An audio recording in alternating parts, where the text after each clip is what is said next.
6 months after Sergeant Chen's shot heard round the galaxy, Colonel Webb found himself in a situation he never could have imagined.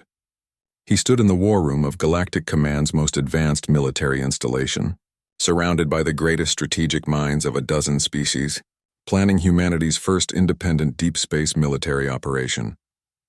The Void Wraiths have adapted to conventional energy weapons, Admiral Zixtal explained, gesturing to the holographic display showing the mysterious entities that had been terrorizing Outer Rim civilizations.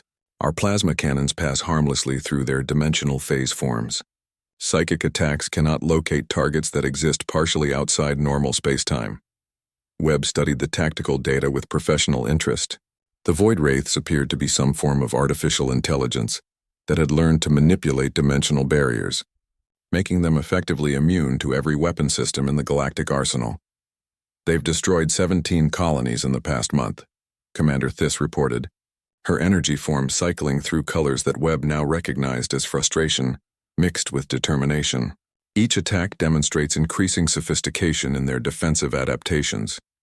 Sub-Commander Rektal's mandibles clicked in rhythms that indicated deep concern. Our military scientists believe the entities are learning from each engagement, developing countermeasures for every weapon type we deploy against them. Webb nodded thoughtfully. They sound like the kind of enemy that gets stronger every time you fight them conventionally. What about unconventional approaches? The assembled alien officers exchanged glances that Webb interpreted as hopeful anticipation. Over the past 6 months, unconventional approaches had become synonymous with ask the humans what they think. Colonel Webb, Admiral Zixtal addressed him formally. Galactic Command is requesting human tactical consultation. Your species has demonstrated remarkable capability for innovative solutions to seemingly impossible problems. Webb felt the familiar weight of species-wide expectations settling on his shoulders. Since the Raider incident, human military advisors had been consulted on everything from asteroid mining operations to diplomatic security protocols. Their success rate had been impressive, but this felt different. Sir, what exactly are we dealing with? Are these entities biological, technological, or something else entirely? Commander Thiss shifted to her most analytical configuration. Unknown. They appear to exist simultaneously in normal space and dimensional subspace. Our sensors can detect them, but our weapons cannot affect them. They seem to feed on energy discharges, growing stronger with each attack.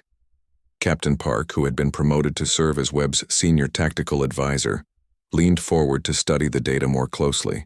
They're energy vampires that live in pocket dimensions? That's actually kind of clever. Sub-Commander Rektal's compound eyes focused on Park with interest. Captain, do you see tactical opportunities that we have missed? Sir, maybe. Human military doctrine has a saying, if the enemy adapts to your weapons, change the nature of the fight. These things have adapted to energy-based combat, right? What if we don't use energy weapons at all? The alien officers considered this with expressions Webb had learned to recognize as intense concentration, mixed with hope. Captain Park, Admiral Zixtal said carefully, human kinetic weapons have proven effective against targets our energy systems cannot engage. Do you believe projectile weapons could affect entities that exist partially outside normal spacetime? Webb felt pieces of a tactical puzzle falling into place. Not projectile weapons exactly, but projectile thinking. These entities have adapted to being attacked. What if we don't attack them? Commander Thiss reformed her energy body into a more solid configuration, her colors shifting to indicate confused interest. I do not understand, Colonel. How does one defeat an enemy without attacking? Webb smiled, remembering countless scenarios from human military history where inferior forces had defeated superior enemies through unconventional tactics. Ma'am, human soldiers have a lot of experience fighting enemies we couldn't hurt directly.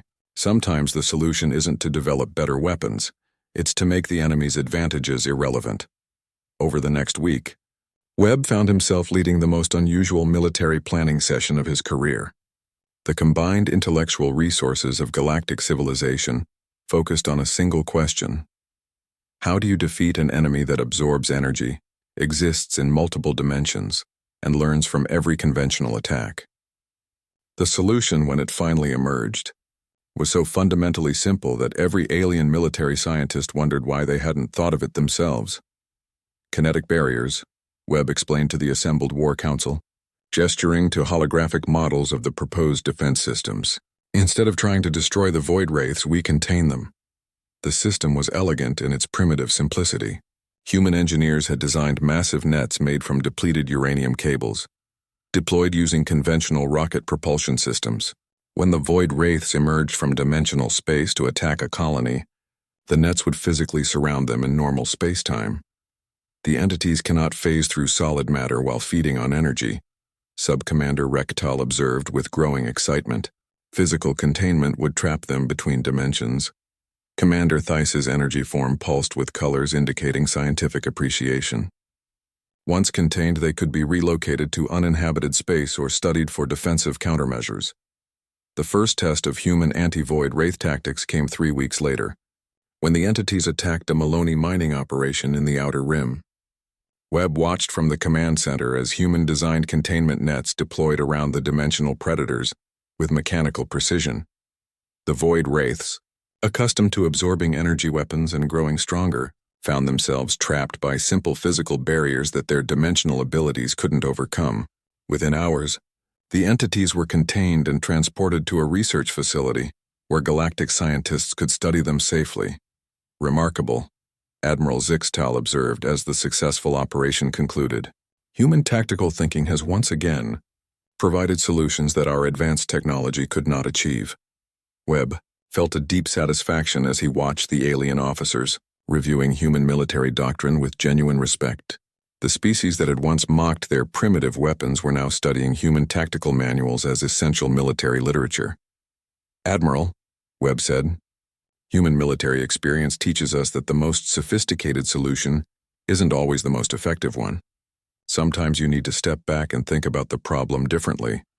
Over the following months, human military advisors became essential participants in galactic defense planning.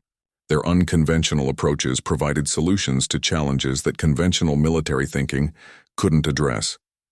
More importantly, they brought a perspective shaped by thousands of years of fighting enemies, with superior technology, superior numbers, and superior resources. Ambassador Sarah Chen, now serving as humanity's senior representative to the Galactic Military Council, often reflected on how completely the situation had changed. Humans were no longer the amusing primitives with obsolete weapons. They were respected, allies whose unique perspective had proven invaluable to galactic security. The irony, she observed to Colonel Webb during one of their regular briefings, is that our primitive thinking has become our most advanced capability. Webb nodded, watching human and alien officers work together in the command center, with the easy cooperation of experienced military professionals. Ma'am, maybe that's the real lesson. Sometimes being behind in technology means you're ahead in creativity. The galaxy had learned that advancement wasn't always about building better weapons. Sometimes it was about thinking differently about the problems those weapons were meant to solve. And in that regard, humanity had proven they were the most advanced species of all. The bullet that changed everything had been fired 6 months ago, but its impact was still reverberating throughout galactic civilization. Human military doctrine was now taught at the most prestigious military academies in the galaxy. Human tactical advisors were requested for operations across multiple star systems. Human weapons, once dismissed as primitive curiosities, were now studied as examples of innovative engineering approaches. Most importantly, humanity had found its place in the galactic community, not by becoming more like other species, but by demonstrating the value of being uniquely human. Their greatest weapon hadn't been advanced technology. It had been the willingness to think outside the boundaries that advanced technology sometimes created. As Webb looked out at the stars from the observation deck of Galactic Command Headquarters, he knew that one sergeant's perfect shot had accomplished something no amount of advanced weaponry could have achieved.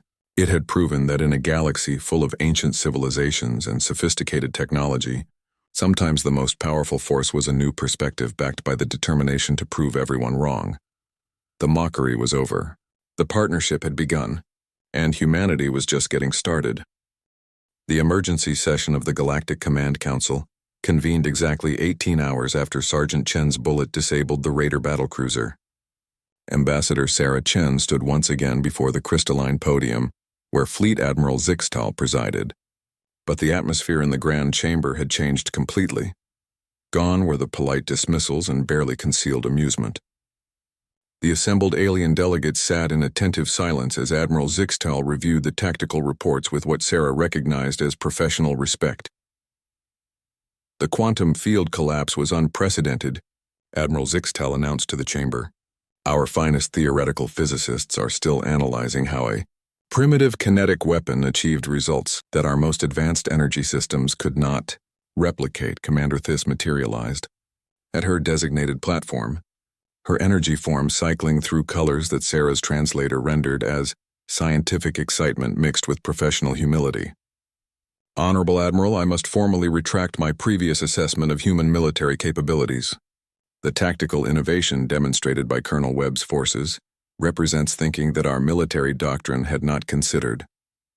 Sub-Commander Rectile rose from his position among the Krill delegation, his mandibles clicking in rhythms that indicated profound respect. The precision targeting achieved by the human sniper exceeds the capabilities of our automated weapon systems. More significantly, the strategic thinking required to weaponize quantum entanglement properties had not occurred to our military scientists. Sarah maintained her diplomatic composure while internally savoring the complete reversal of alien attitudes. Every delegate who had dismissed human weapons as primitive toys was now asking detailed questions about human military theory. Ambassador Chen, Admiral Zixtal gestured to the holographic display showing the disabled raider vessel. We understand that human forces achieved this result using experimental ammunition. Can you provide details on the development process? Sarah smiled. Admiral, the ammunition was developed as part of our deep space exploration program. Human scientists have been working with exotic matter and quantum entanglement for mining operations in dark matter fields. Our military applications were theoretical until yesterday. The Vorthak mind speaker projected thoughts that the translation system rendered as analytical appreciation.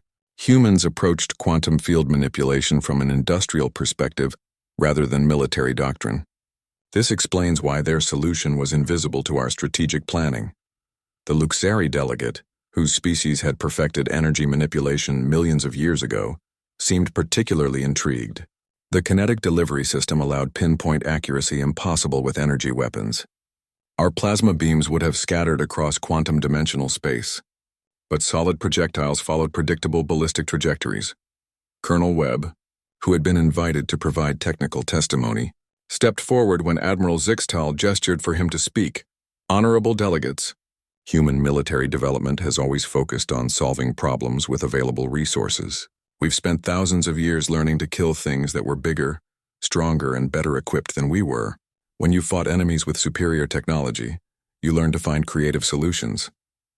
The chamber erupted in sounds that Sarah's translator interpreted as approving discussion. For the first time since joining the Galactic community, humans were being treated as experts rather than students. Colonel Webb, the hegemony representative, spoke up.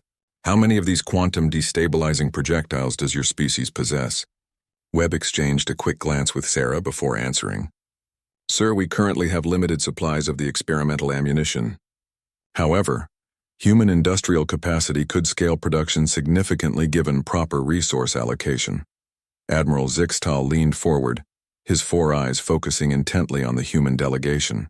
Colonel Ambassador, the Galactic Command would like to formally request human consultation on defensive countermeasures.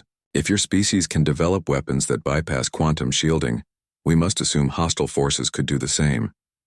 Sarah felt a surge of satisfaction as she realized the implications. Humans were being asked to help defend galactic civilization rather than being shuffled off to quiet backwater assignments. We would be honored to assist, Sarah replied formally. However, human military doctrine emphasizes that the best defense is often unconventional thinking rather than advanced technology. Commander Thiss reformed her energy body into a more substantial configuration, her colors shifting through spectrums that indicated deep contemplation. The Raider's battlecruiser has been thoroughly analyzed. The quantum cascade failure created vulnerabilities throughout every energy system aboard the vessel. A single kinetic projectile essentially destroyed a ship that could have withstood sustained bombardment from conventional weapons. The implications were staggering. Every species in the galactic community had invested millions of years developing increasingly sophisticated energy weapons and quantum defenses. Humans had bypassed the entire technological arms race with a combination of primitive delivery systems and exotic ammunition.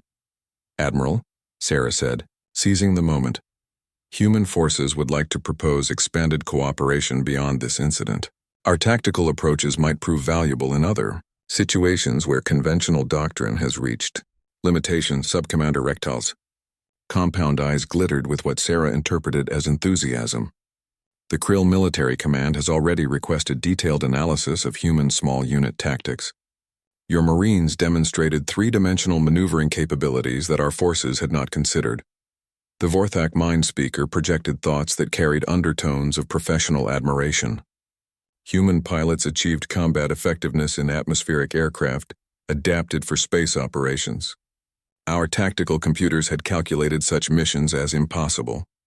Admiral Zixtal consulted his display, reviewing recommendations from military commands across the galaxy.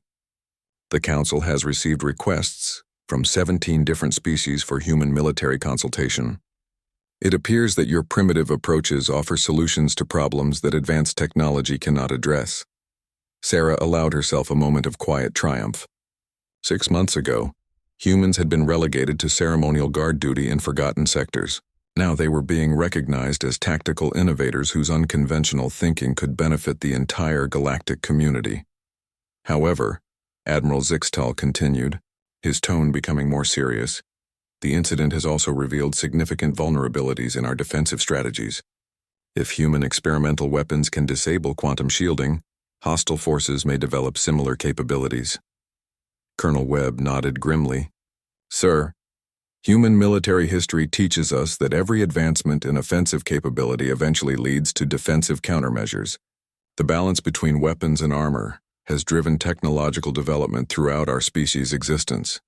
Commander Theis's energy form pulsed with colors that indicated scientific curiosity. "Humans have experience with this technological escalation cycle?" "Ma'am, our entire military doctrine is based on staying ahead of enemies who are constantly trying to kill us more effectively," Webb replied.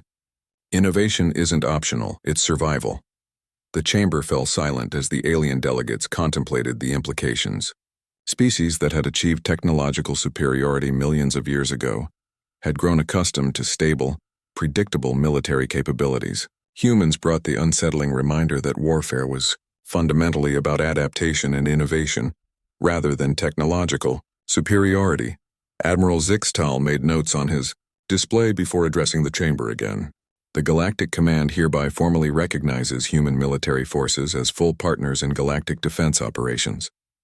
The designation, Support Fleet Designation Theta, is hereby dissolved."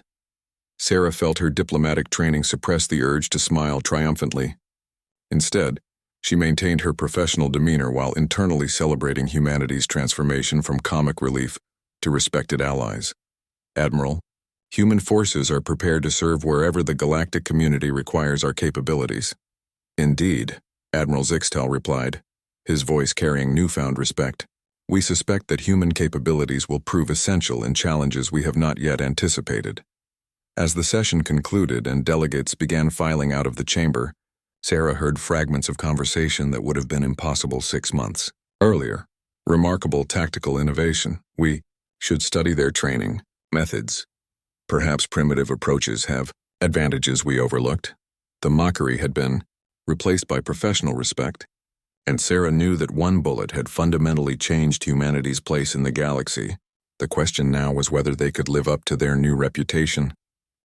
8 minutes remained on the ultimatum when Colonel Webb made the decision that would define humanity's place in the galactic community. Standing in the command center aboard the human transport, surrounded by alien observers waiting to document human failure, he turned to his weapons specialist with an expression of desperate determination. "Sergeant Martinez, break out the experimental ammunition." "All of it." Martinez looked confused. "Sir, the depleted uranium rounds?" "Those were classified as theoretical research only by Galactic Command." "We're not supposed to—" "Sergeant," Webb interrupted, his voice carrying the weight of species-wide consequence. "In 7 minutes, the battlecruiser is going to demonstrate why aliens think human weapons are useless, unless we prove them wrong right now." Commander Thys materialized more solidly beside the human officers, her energy form pulsing with colors that indicated scientific curiosity. Colonel, no human projectile can penetrate quantum shielding. The mathematical impossibility is quite absolute. Webb pulled up a holographic display showing the approaching battlecruiser. The massive vessel was accelerating toward Agricultural Platform 7, its quantum shields shimmering with energy patterns that deflected everything from cosmic radiation to directed plasma beams. Ma'am, human weapons weren't designed to penetrate quantum shield, Webb replied carefully. They were designed to kill other humans wearing the best armor we could build. Sub-Commander Rectile clicked his mandibles dismissively. Your species' internal conflicts are irrelevant to galactic military technology. Quantum shielding operates in dimensional space beyond your weapon's reach. Captain Park, who had been studying the enemy vessel's shield patterns, looked up with sudden understanding. Sir, quantum shields work by shifting incoming energy into parallel dimensions, right? Commander Thiss nodded, her form brightening with what Webb interpreted as professorial pleasure. Precisely. Any energy weapon or electromagnetic pulse is harmlessly redirected into dimensional space, where it cannot affect our reality. But what about kinetic energy? Park continued. Mass moving through normal space-time? Kinetic weapons are deflected by the quantum field interface, Sub-Commander Rectile explained with growing impatience. The shields treat solid matter as another form of energy to be redirected. Webb felt pieces of a desperate plan falling into place. What if the kinetic weapon isn't trying to penetrate the shield? What if it's trying to interact with the quantum field itself? The alien observers exchanged what Webb interpreted as confused glances. Commander Thiss's energy form flickered through several spectrum shifts before stabilizing. I do not understand your meaning, Colonel. Martinez returned carrying an ammunition case marked with warning symbols in multiple galactic languages. Inside were bullets unlike anything in standard human.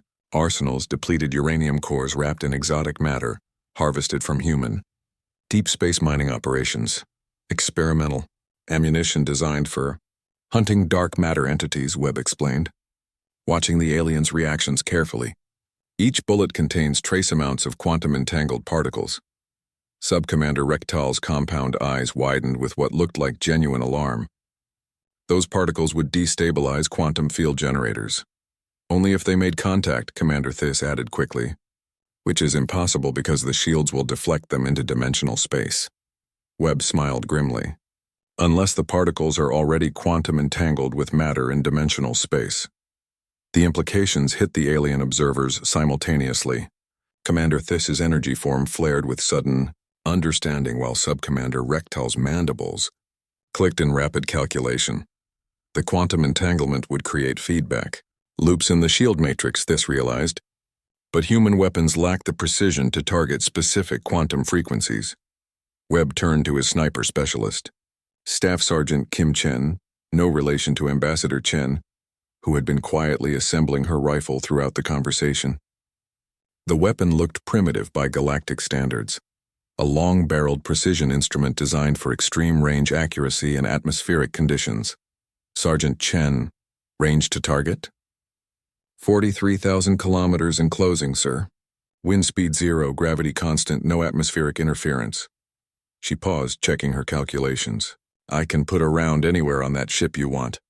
The alien observers stared at the human sniper with expressions Webb couldn't interpret. Finally, Commander Thiss spoke, her voice carrying undertones of disbelief. You intend to engage a battlecruiser with a single projectile weapon? Not engage, Webb corrected.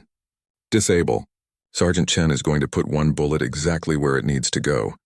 Sub-Commander Rectile leaned closer to examine Chen's rifle. Impossible. No organic being can achieve that level of precision across interplanetary distances. Our computerized targeting systems require quantum processors to— Sir, Chen interrupted quietly. Respectfully, your quantum processors are designed to calculate energy weapon trajectories. They think in terms of light-speed interactions and multidimensional targeting. Human snipers think in terms of ballistic arcs, gravitational effects, and momentum transfer. She activated her rifle's targeting system, not a quantum computer, but a sophisticated mechanical instrument calibrated for variables that energy weapons didn't need to consider. Target acquired, Chen reported. Quantum shield generator port side, approximately 2 meters aft of the main sensor array. Webb checked the countdown timer. 3 minutes remained before the battlecruiser would be in range to destroy Agricultural Platform 7 and everything human forces were trying to protect. "Sergeant, you have authorization to fire when ready." Chen made final adjustments to her rifle, compensating for the relative motion of both vessels, the gravitational influence of nearby planets, and the quantum entanglement properties of her exotic ammunition. The alien observers watched in fascination as she performed calculations that their computers would require nanoseconds to complete. "On scope," Chen announced. "Firing." The rifle recoiled with surprising force as the depleted uranium bullet accelerated toward its target. Webb tracked its progress on sensors, watching a tiny kinetic projectile cross the vast distance between human and alien technology. 42 seconds after leaving Chen's rifle, the bullet struck the battlecruiser's quantum shield generator with pinpoint accuracy. The effect was immediate and catastrophic. Instead of being harmlessly deflected into dimensional space, the quantum-entangled particles in the bullet created resonance feedback throughout the shield matrix. Energy patterns that should have been stable began oscillating wildly, and the entire quantum field collapsed in a cascade failure that propagated across the ship's defensive systems. "Impossible," Sub-Commander Rectal whispered, his mandibles frozen in mid-click. Commander Thiss's energy form flickered through multiple configurations as she tried to process what she was witnessing. The quantum field matrix has been completely destabilized by a single kinetic projectile.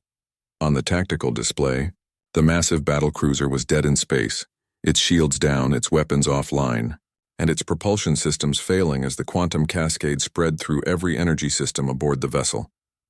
Webb opened communications to the disabled ship. "Raider vessel, this is Colonel Webb of Human Forces. Your weapons and defensive systems have been disabled. Surrender immediately or face destruction." The response came within seconds, the mechanical translation unable to hide the desperation in the speaker's voice. "Human Forces, we surrender unconditionally. Please do not fire again." The command center fell silent except for the gentle humming of life support systems. Webb looked at the alien observers, watching their expressions shift from condescension to shock to something approaching awe.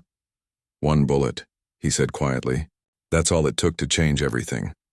Commander Thiss reformed her energy body into its most formal configuration, her colors shifting through spectrums that Webb's translator rendered as profound respect. "Colonel Webb, human military doctrine will require comprehensive re-evaluation by Galactic Command." "Sub-Commander," Rectal's compound eyes reflected, the tactical display where a single human bullet had accomplished what their most sophisticated energy weapons could not. "We have underestimated your species significantly." Webb turned to Ambassador Chen, who was already composing reports that would transform humanity's position in the galactic community. In the space of one shot, humans had proven that sometimes the old ways weren't just effective, they were revolutionary. The mockery was over. The real partnership was about to begin. The raid began exactly as the intelligence reports had predicted. 12 raider vessels dropped out of faster-than-light travel at the edge of the Tau Epsilon system, their approach vectors following commercial shipping lanes toward Agricultural Platform 7. Webb watched from the high command center aboard the human transport as the enemy ships showed up on sensors like clockwork. "Predictable," Captain Park muttered, studying the tactical display.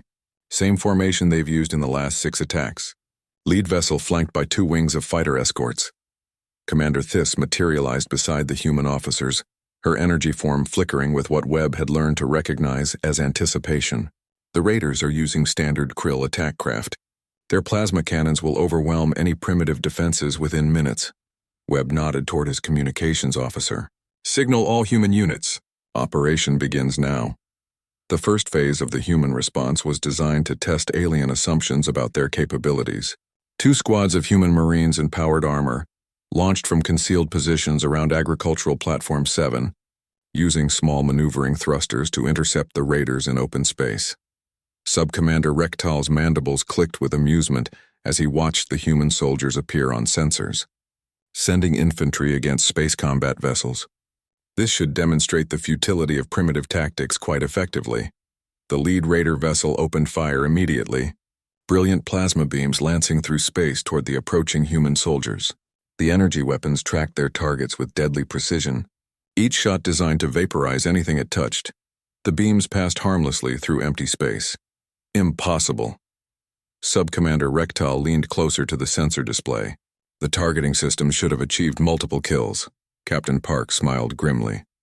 Human soldiers are trained to use three-dimensional thinking in combat. We don't fly in straight lines toward enemy weapons. On the tactical display, the human Marines were weaving through space in seemingly random patterns, using microbursts from their maneuvering thrusters to change direction unpredictably. The Raider plasma weapons, designed to track conventional spacecraft flying predictable vectors, couldn't compensate for targets that refused to behave logically. This is merely evasion, Commander Thiss observed, though her energy form showed signs of what Webb interpreted as confusion. They cannot maintain indefinite maneuvers. Eventually, they must close to combat range. The human Marines continued their erratic approach, drawing the Raiders' attention away from Agricultural Platform 7. As the enemy ships concentrated their fire on the elusive soldiers, they failed to notice 4 human fighter aircraft, approaching from the opposite direction. The F-35, Lightning II had been considered obsolete by Galactic standards, a primitive atmospheric craft powered by chemical engines and armed with kinetic weapons. The alien observers had dismissed them as barely capable of achieving orbital velocity. What the aliens hadn't considered was that human aircraft were designed to operate in environments where enemy sensors were actively trying to track them. Stealth technology meant nothing to species that communicated telepathically or detected energy signatures across dimensional barriers. But it worked perfectly against conventional electromagnetic sensors. Where did those ships come from? Sub-Commander Rectal's compound eyes darted across the sensor displays. They appear to have materialized from nothing. The human fighters opened fire with AIM-120 AMRAAM missiles, each weapon guided by sophisticated targeting computers toward the Raiders' engine sections. The missiles themselves were primitive by Galactic standards, solid fuel rockets, carrying explosive warheads, but they were also completely undetectable to sensors designed to track energy. Weapons 3 Raider vessels exploded before their crews realized they were under attack. Kinetic weapons. Commander Theiss's energy form pulsed with genuine surprise. The Raiders' energy shields cannot deflect solid projectiles. Webb felt the first stirring of vindication as he watched the tactical display. Energy shields work by deflecting energy. They're not designed to stop physical objects. The remaining Raider vessels quickly adapted to the new threat, turning their plasma cannons toward the human fighters. But the F-35s were already moving, using their superior maneuverability to stay ahead of the tracking systems. Human aircraft are designed for atmospheric combat, Captain Park explained to the alien observers. They're built to outmaneuver missiles and energy weapons in environments with gravity, air resistance, and limited visibility. Space combat is actually easier for our pilots. The battle continued for another 20 minutes, with human forces demonstrating tactical flexibility that clearly surprised their galactic observers. The Marines used their unpredictable movement patterns to get close enough to attach explosive charges to Raider hulls. The fighters employed hit-and-run tactics that kept them ahead of enemy weapons, while steadily reducing the Raider force. By the time the smoke cleared, 8 of the 12 Raider vessels had been destroyed or disabled. The remaining 4 were retreating toward the edge of the system, clearly unwilling to continue a fight they were losing. Sub-Commander Rectal stared at the tactical display with what Webb interpreted as genuine shock. Human forces have achieved tactical victory using inferior technology. Not inferior, Webb corrected. Different. Our weapons and tactics evolved for different conditions. But that doesn't make them useless. Commander Thiss reformed her energy body into a more solid configuration, her colors shifting through spectrums that indicated deep thought. This is unexpected. However, the Raiders will adapt. They will return with countermeasures for your kinetic weapons and stealth technology.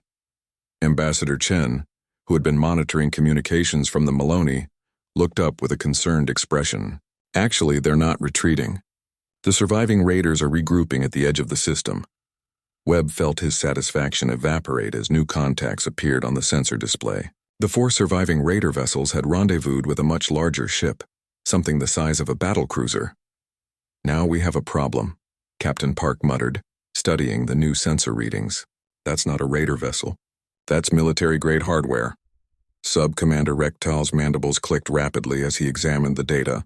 Krill battlecruiser, approximately 50 years old but still formidable. Heavy plasma cannon batteries, quantum shielding, and electromagnetic pulse capabilities. The communication system crackled to life with an incoming message from the Raider command vessel. The speaker's voice carried the mechanical undertones of a translation system, but the anger was unmistakable. Human vessels, you have interfered in legitimate salvage operations. Withdraw immediately or face destruction. Webb exchanged glances with Ambassador Chen. Legitimate salvage operations was pirate code for organized theft, but the threat was very real. Commander Theis's energy form pulsed with what Webb now recognized as satisfaction. A single battlecruiser can destroy all human forces in this system.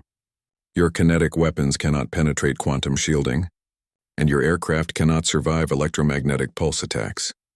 The massive Raider vessel began moving toward Agricultural Platform 7, its weapons systems powering up with energy signatures that made the earlier Raiders look like toys.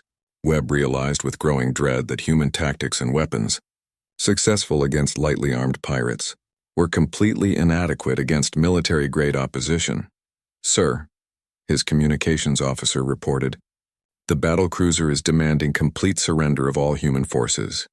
They're giving us 10 minutes to comply." Webb stared at the tactical display, watching the enormous enemy vessel approach with the inevitability of a natural disaster. Everything they had accomplished in the last hour meant nothing if they couldn't find a way to deal with this new threat. The alien observers were making notes again, clearly expecting to witness the limits of human military capability. In 10 minutes, every assumption about human competence would be tested against an opponent, that their weapons couldn't hurt and their tactics couldn't defeat unless they found a way to change the rules of engagement completely. The next morning, Colonel Webb found himself in the uncomfortable position of explaining human tactical doctrine to a room full of skeptical aliens. The briefing room aboard the Maloney station had been hastily reconfigured to accommodate the mixed gathering. Maloney officials, the human delegation, and a trio of Galactic Command observers who had arrived overnight. Commander Theis materialized in her energy form at the head of the table, her shifting colors indicating what Webb had learned to recognize as polite condescension. "Colonel Webb, we appreciate your enthusiasm, but direct confrontation with raiders requires sophisticated combat systems that your species simply does not possess." The Krill observer, Sub-Commander Rectal, clicked his mandibles in agreement. "Plasma-based combat occurs in multidimensional space. Human bullets can only travel in straight lines. Raiders will simply phase shift around your projectiles." Webb pulled up a holographic display of the Raider attack patterns, gesturing to the tactical data. "Sir, these Raiders are using hit-and-run tactics against defenseless targets. They're not employing sophisticated combat doctrine. They're bullies picking on someone who can't fight back." "Nonetheless," Commander Theis interjected, her form shifting to a more formal configuration, "the proper response is to wait for a fully equipped Galactic Command battle group. Your human weapons are simply not designed for space combat." Coordinator Vesely, who had remained silent during the exchange, finally spoke up. "Honored Galactic representatives, while we wait for this battle group, our people continue to suffer. Yesterday's raid destroyed our primary communication relay. We can no longer contact our outer colonies." Webb felt his frustration building. Every conversation seemed to follow the same pattern. Humans propose action. Aliens explain why humans are inadequate. Everyone agrees to wait for proper military response while innocent people suffered. "Commander," Webb said, working to keep his voice level, "we have 48 human Marines aboard our transport, along with full combat equipment. We have fighter aircraft capable of atmospheric and near-orbital operations. We have experience in asymmetric warfare against technologically superior opponents." Sub-Commander Rectal's compound eyes glittered with what Webb was learning to recognize as alien amusement.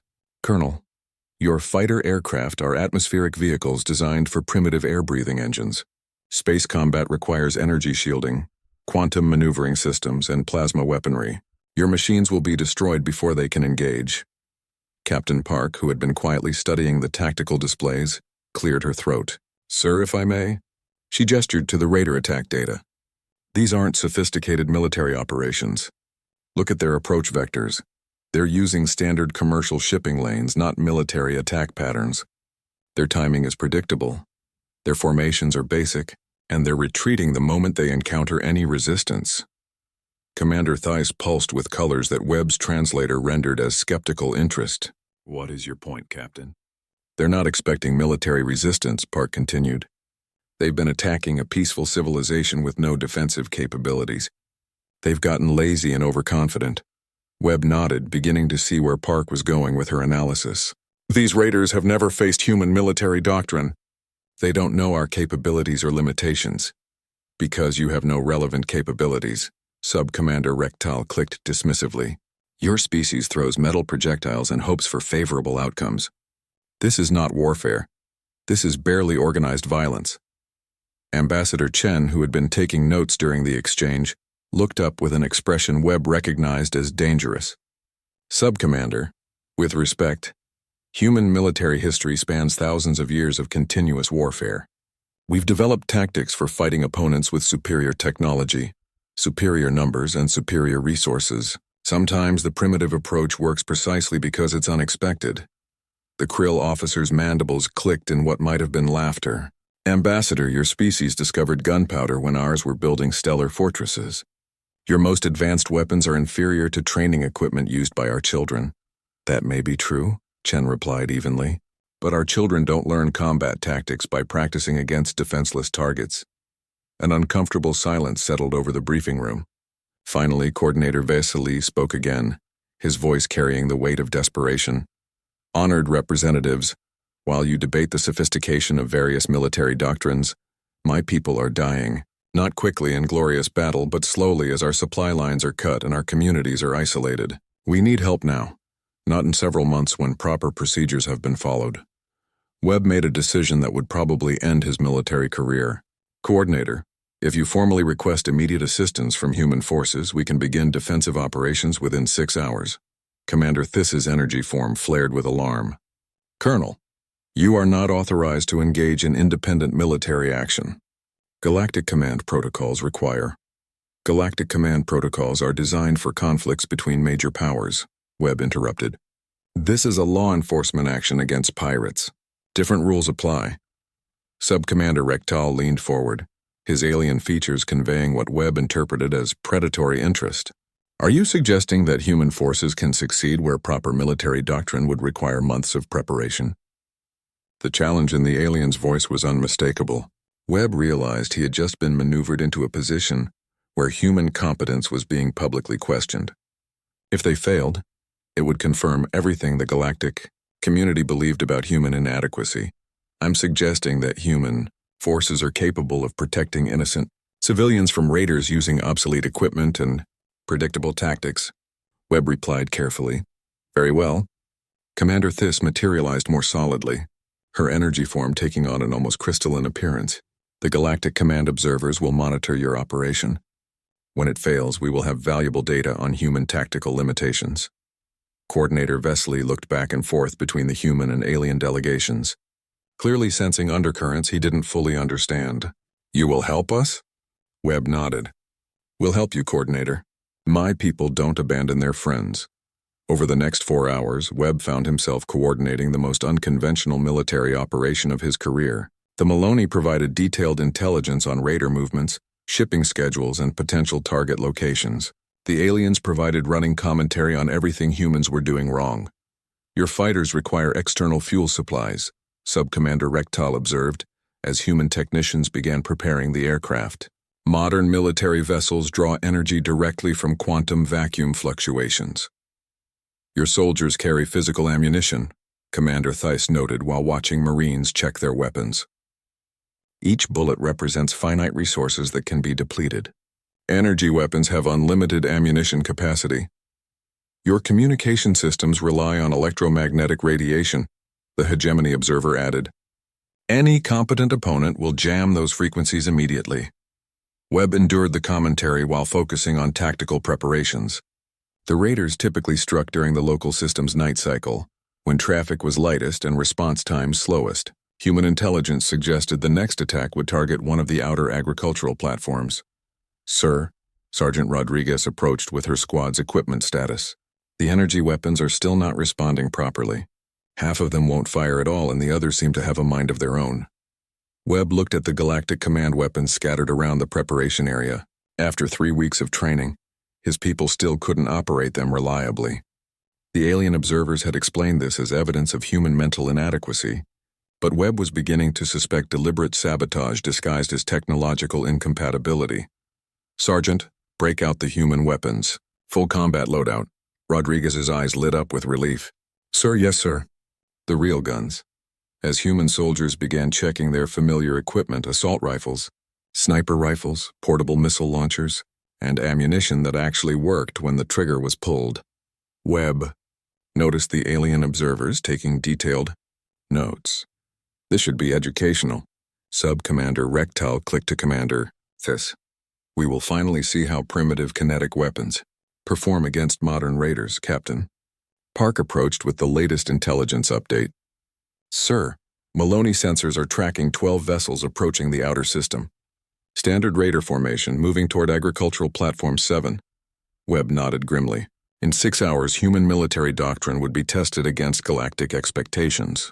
He just hoped that one species' definition of primitive might prove to be another's definition of effective. The stakes had never been higher, and the audience had never been more skeptical. Everything humanity hoped to achieve in the galactic community now depended on proving that sometimes the old ways worked better than anyone expected. 3 weeks later, Colonel Webb stood in the cargo bay of the transport vessel Harmony of Worlds, watching human soldiers struggle with their new Galactic Command-issued energy weapons. The sleek crystalline devices looked more like art pieces than military equipment, and handled about as intuitively as abstract sculptures. "Sir, this thing keeps making these musical notes instead of firing," complained Sergeant Rodriguez, holding up her assigned plasma rifle.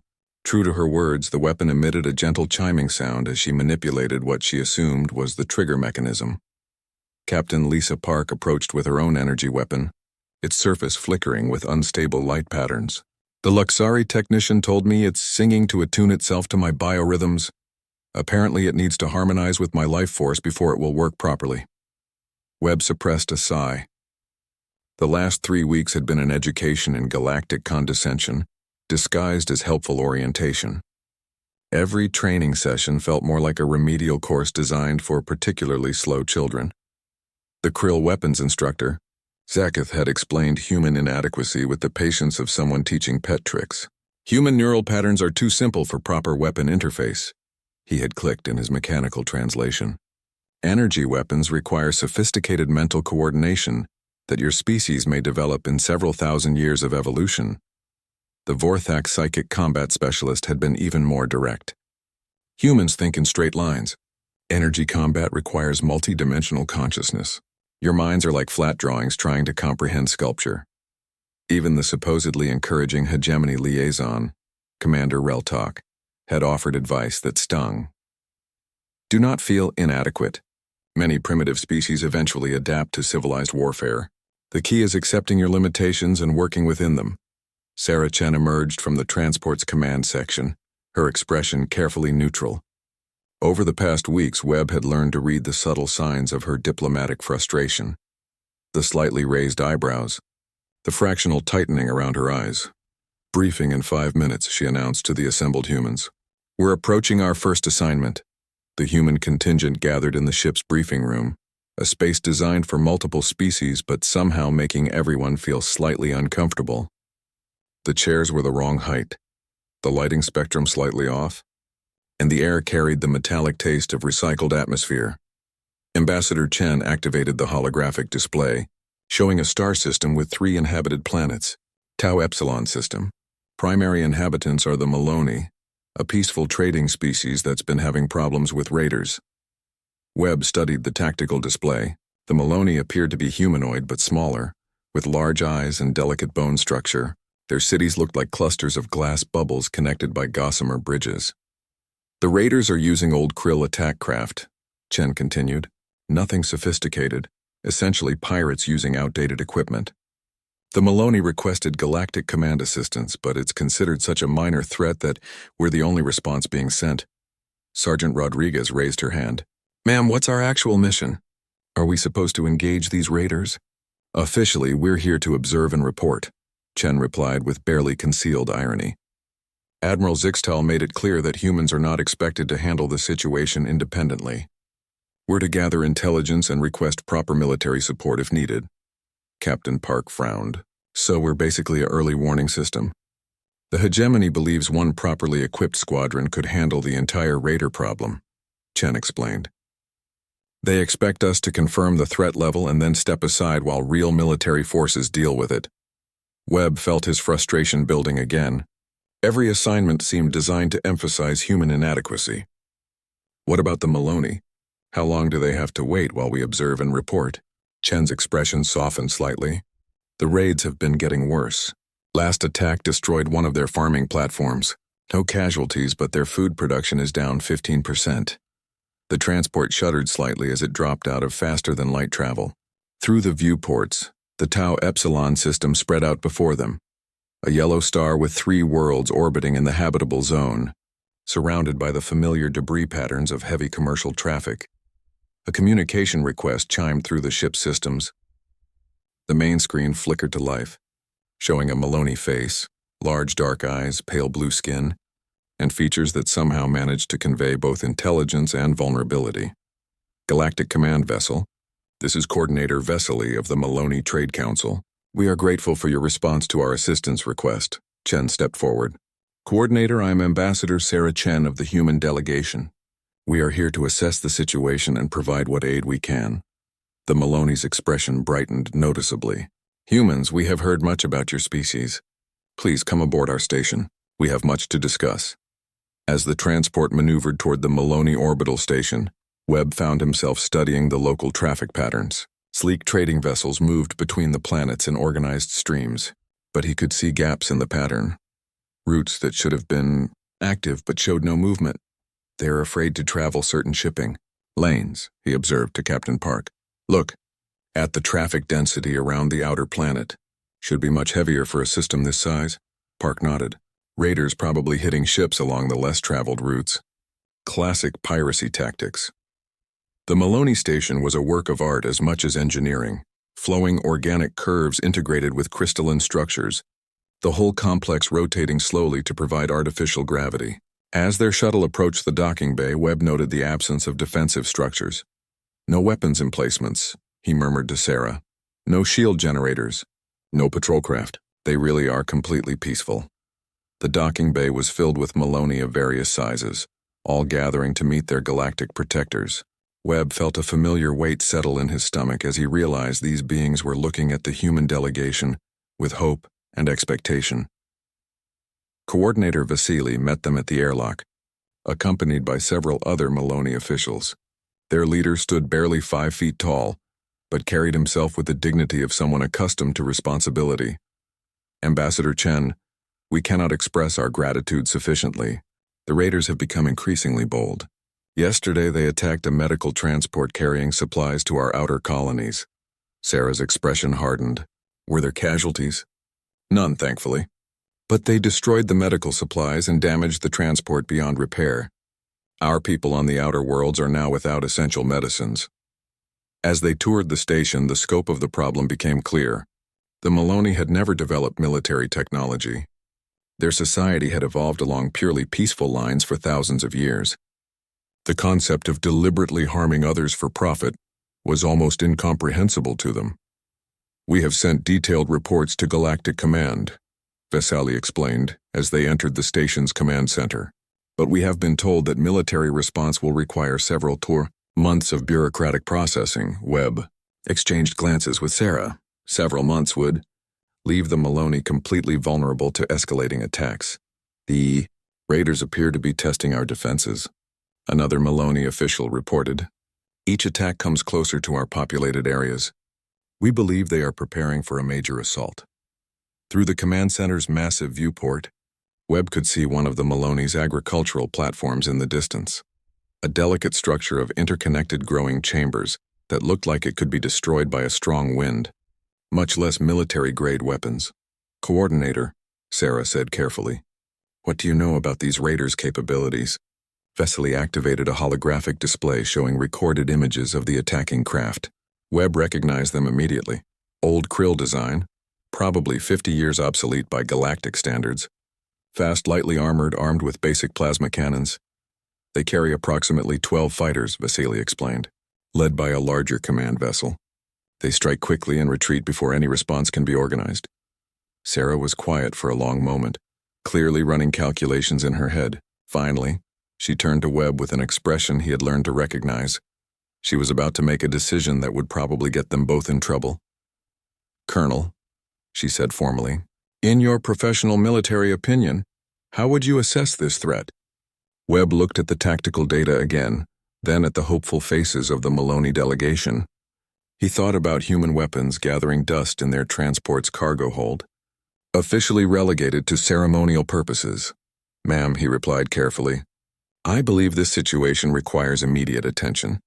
Every day we delay puts innocent lives at risk." The weight of cosmic expectation settled on his shoulders as he realized they were about to discover whether human military doctrine had any place in a galaxy that had already written them off as primitives. The grand chamber of Galactic Command buzzed with the distinctive harmonics of a dozen different species conducting official business.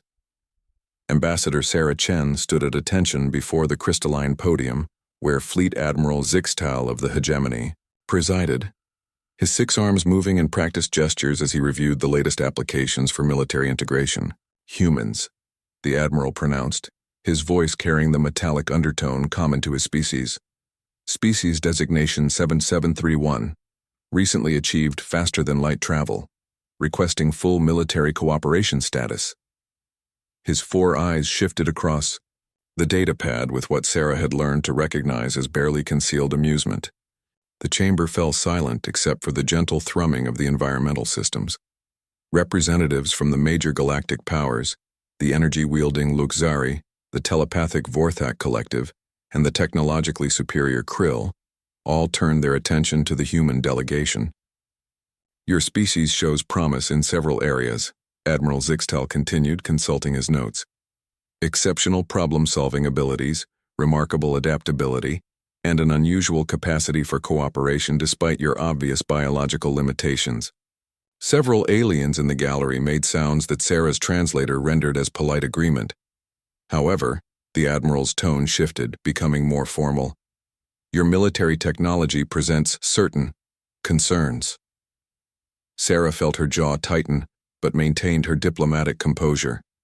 Beside her, Colonel Marcus Webb remained motionless, though she could sense his growing tension. Specifically, Admiral Zixtal gestured to a holographic display that materialized above the podium. "Your primary projectile weapons." The display showed rotating 3-dimensional models of various human firearms, assault rifles, sniper rifles, pistols, and even artillery pieces. A ripple of what the translator interpreted as laughter swept through the assembled aliens. Commander Theiss of the Luxari delegation rose from her floating platform, her form shifting between solid matter and pure energy as she spoke. "Honorable Admiral, with respect to our new human allies, these weapons are remarkably primitive. Solid projectiles propelled by chemical explosives?" Her energy form pulsed with colors that indicated polite incredulity. "Our youngest children learn to manipulate coherent energy beams before they can properly manifest physical form." The Krill representative, a towering insectoid creature whose name Sarah couldn't pronounce, clicked its mandibles in agreement. "Our plasma cannons can disintegrate molecular bonds at the quantum level. These human bullets seem more suited to hunting wildlife than modern warfare."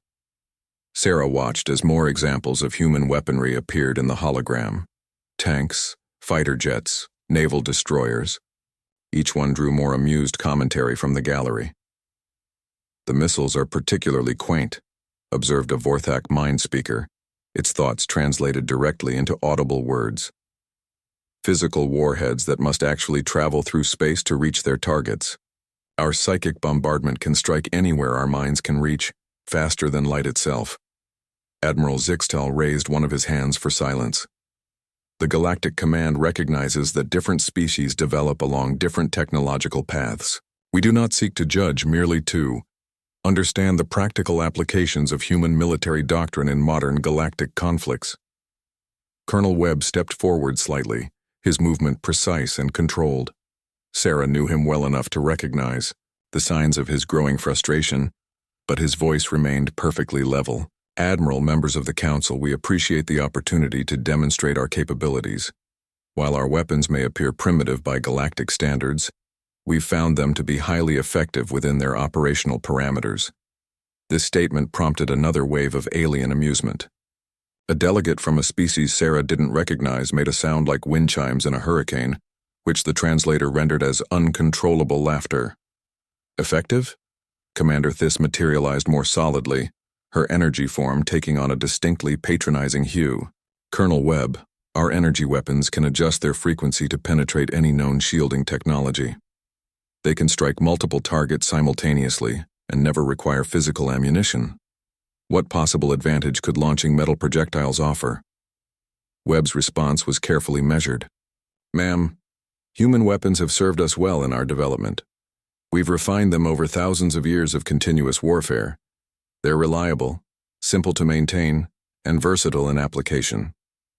The Krill representative's compound eyes glittered with what Sarah interpreted as condescension. "Thousands of years? We perfected plasma weaponry millions of years ago. Your species was still discovering fire when we were building stellar fortresses." Admiral Zixtal consulted his display again. "The humans have also submitted specifications for something called kinetic bombardment systems, essentially dropping metal rods from orbit. This seems particularly inefficient when matter disintegration technology exists. They call them rods from God," another alien voice chimed in, prompting fresh waves of amusement. How charmingly theatrical. Sarah found herself wondering if accepting the invitation to join the Galactic Command had been a mistake. Every human achievement seemed to be met with polite dismissal or outright mockery. Their spaceships were slow and clunky, compared to vessels that could fold space-time. Their computers were barely above mechanical calculators next to quantum consciousness matrices. And now their weapons were apparently toys. However, Admiral Zixtal continued, his tone becoming more serious, "The Galactic Command has a long tradition of inclusive cooperation. We have reviewed your application and determined that human forces can serve in auxiliary roles while you develop more contemporary military capabilities." He gestured to another display showing various galactic conflicts, energy beings battling across star systems, massive ships exchanging devastating plasma barrages, psychic warriors reshaping reality itself with their thoughts. "You will be assigned to Support Fleet Designation Theta, operating in the Outer Rim territories.